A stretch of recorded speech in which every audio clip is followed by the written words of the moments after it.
Hello, welcome grade 12 once more to our online classes. Now today we are going to start off with part 3 of The Tiger King by Kalki. Parts 1 and 2 have been already explained. I am moving on to part 3 and we are going to see that this part begins with the celebration time for the tigers. The tigers were very happy to celebrate because in Pratibandhapuram the tiger hunting was banned. Banned means stop.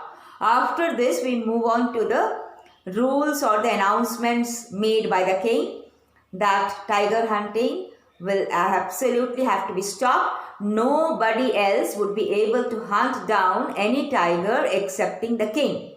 We also move on after this to find that the king had to face a very crucial period, very testing period, because he had denied a high-ranking British officer from hunting tiger in Pratibandhapuram.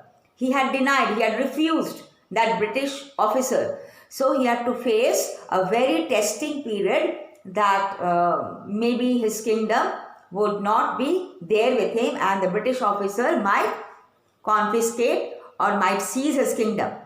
But then he was very witty and on spot he decided something with the minister, with the diwan. He decided something. They both carried out a big plan and the plan was what to gift the good lady of that British officer some special, some very rich gift. Some very rich gifts they thought of gifting to the good lady of the British officer. So when the gift was gifted, obviously the Tiger King was able to save his kingdom, because then the British officer could not do anything and the Tiger King was able to save his kingdom. This is the short summary I have shared. I believe you have got your books with you.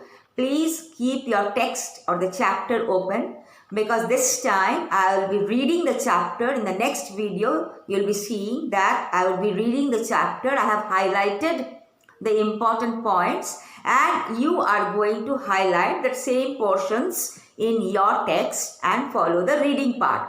Right? After that, if we again have difficulties, we can ask, right, on the WhatsApp or maybe on the Google Classroom itself, right? So we are moving on to the reading part now. Please pay attention and carry on, right? So we are back to our Tiger King by Kalki and we are about to start with part 3. I have highlighted the important sections in this part, and so you are going to highlight the same way in your texts also, so that we are able to follow clearly what we are reading and understanding. From that day onwards, it was celebration time for all the tigers inhabiting Pratibandhapuram. What do I mean by this? From that day onwards, it was celebration time for the tigers, because the tigers were feeling so happy. There would be no hunting, nobody would be hunting for them, and they were carefreely roaming around everywhere. The state banned tiger hunting. The state had banned tiger hunting by anyone excepting the Maharaja. So besides the Maharaja, nobody would be allowed to hunt the tiger. A proclamation was issued, an announcement was made. A proclamation was issued means an announcement was made to the effect that if anyone dared to fling, if anyone had the courage to throw so much as a stone at a tiger, all his wealth and property would be confiscated. So, first and foremost, it was happy celebration time for the tiger. Secondly, the state had banned tiger hunting because an announcement was made by the Maharaja that anybody who would be daring to throw a stone, his wealth and property would be taken away. The Maharaja vowed he would attend to all important things only after killing the 100 tigers. The Maharaja, he vowed that he will be attending to all important things only after he has killed 100 tigers. But he faced a lot of danger, not that he faced no dangers. Yes, he had to face a lot of dangers to realize the target, to achieve the target. It so happened that there were times when the bullet had missed the mark. And when it happened, the tiger leaped upon the Maharaja, and the Maharaja had to fight the beast with his empty hand. Bare hands means empty hand. And fortunately, each time it was the Maharaja who used to win. Right. So we are moving on and then just see what happened eventually. So first and foremost, he had to fight the tigers with his empty hand. At another times, he was in the danger of losing his throne. Now what happened? Why it was like that? A very high-ranking British officer visited Pratibandhapuram, and he was very fond of hunting tigers.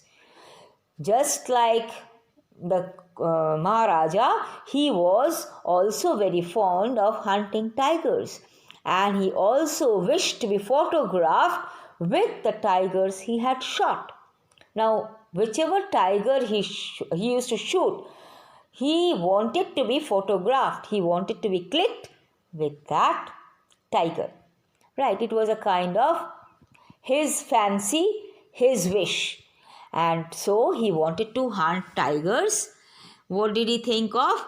He wanted to hunt tigers he wished to hunt the tigers in Pratibandhapuram. But the Maharaja was very firm in his resolve. He had been very, very firm. Who? The Maharaja. That no hunting would be allowed. He refused permission. And what happened? When you refuse a British officer, whatever he wants to do, you are in great danger.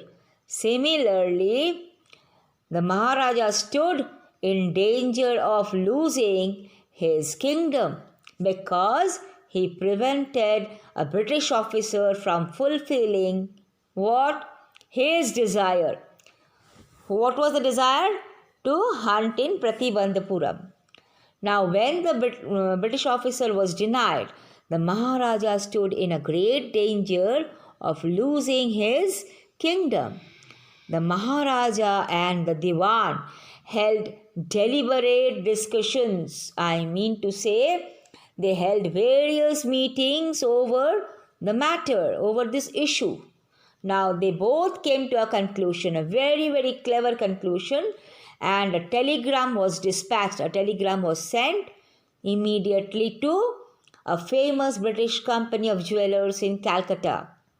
So, to solve the problem, so that the Maharaj is able to save the kingdom, a telegram was dispatched from them to a British company of jewelers in Calcutta. And what was mentioned in the telegram? Send samples of expensive diamond rings of various designs. Now Maharaja telegrammed to a British company of jewelers in Calcutta. Some 50 rings arrived, not one or two, 50 rings arrived.